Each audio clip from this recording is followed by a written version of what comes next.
வணக்கம் மக்களே. இன்றைக்கி டே 2.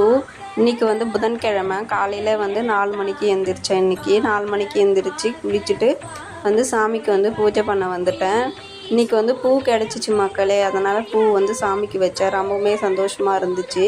எங்கள் வீட்டில் வந்து ஃப்ரிட்ஜு இல்லை. அதனால் வந்து பூ வந்து ஸ்டோர் பண்ணி வைக்க முடியாது. ஏன்னா காஞ்சி போயிடும்.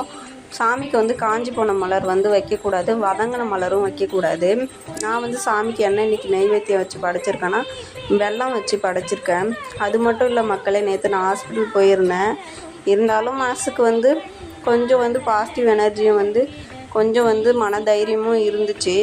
நம்மளுக்கு சீக்கிரமாக சரியாயிடும் அப்படின்ற ஒரு நம்பிக்கையில் நான் வேல்மாறல் வந்து 2வது நாள் வந்து படிக்க ஆரம்பித்தேன். என் வாழ்க்கையில் ஏதாவது ஒரு முன்னேற்றம் வரும்ன்ற நம்பிக்கையோடு படிக்கிறேன்.